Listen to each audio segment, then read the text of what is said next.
एक दिन भगवान राम जान गए कि उनकी मृत्यु का समय हो गया है। वह जानते थे कि जो जन्म लेता है उसे मरना पड़ता है। मेरे लिए बैकुंठ धाम जाने का समय आ गया है, उन्होंने कहा। लेकिन मृत्यु के देवता यम अयोध्या में घुसने से डरते थे, क्योंकि उनको राम के परम भक्त और उनके महल के मुख्य प्रहरी हनुमान से भय लगता था। इसलिए राम जी ने अपनी अंगूठी को महल के फर्श के एक छेद में से गिरा दिया और हनुमान से इसे खोजकर लाने के लिए कहा। हनुमान ने स्वयं का स्वरूप छोटा करते हुए बिल्कुल भंवरे जैसा आकार बना लिया और केवल उस अंगूठी को ढूंढने के लिए छेद में प्रवेश कर गए। वह छेद केवल छेद नहीं था, बल्कि एक सुरंग का रास्ता था जो सांपों के नगर नागलोक तक जाता था। हनुमान नागों के राजा वासुकी से मिले और अपने आने का कारण बताया।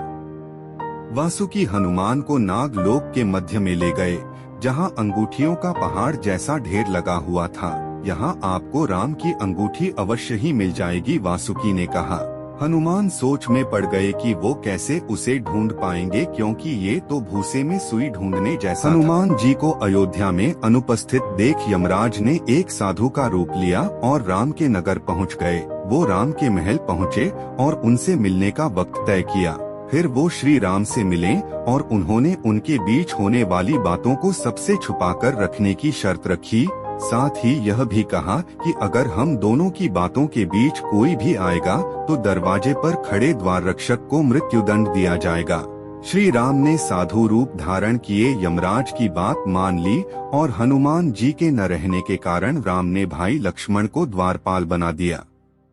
फिर यमराज अपने असली रूप में आए और बोले, भगवान आपका पृथ्वी पर जीवन पूरा हो चुका है, अब आपका अपने लोक लौटने का वक्त आ गया है। यमराज और भगवान राम के बीच बातचीत चल ही रही थी कि उसी वक्त दरवाजे पर ऋषि दुर्वासा पहुंच गए। उन्होंने लक्ष्मण को दरवाजे से हटने को कहा और अंदर जाने की जिद पर अड़ गए। लक्ष्मण ने मना किया तो वह श्री राम को श्राप देने की बात करने लगे।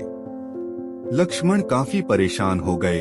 अगर श्री राम की बात नहीं मानी तो उन्हें मरना होगा और अगर ऋषि की बात नहीं मानी तो श्री राम को श्राप लगेगा। इस स्थिति में उन्होंने एक मुश्किल फैसला लिया और ऋषि को अंदर जाने दिया। बातचीत के बीच ऋषि को देख भगवान श्री राम चिंतित हो गए कि अब उनको लक्ष्मण को मारने की सजा देनी होगी। ऐसे में भगवान राम ने लक्ष्मण को नगर से निकाल दिया।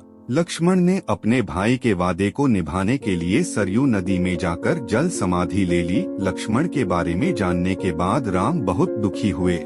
फिर भगवान श्री राम ने भी जल समाधि लेने का फैसला किया। श्री राम भी सरयू नदी में जल समाधि लेने के निकल पड़े। देखते ही देखते भगवान श्री राम सरयू नदी में समा गए। कुछ ही देर बाद नदी के अंदर से भगवान अपने विष्णु रूप में सबके सामने प्रकट हुए। उन्होंने अपने भक्तों समेत वहां मौजूद हर किसी को दर्शन दिए। इस तरह भगवान राम धरती पर अपने जीवन को पूरा कर स्वर्ग लौट गए। यदि आपको ये जानकारी अच्छी लगी हो तो इस चैनल को सब्सक्राइब और वीडियो को लाइक जरूर करें।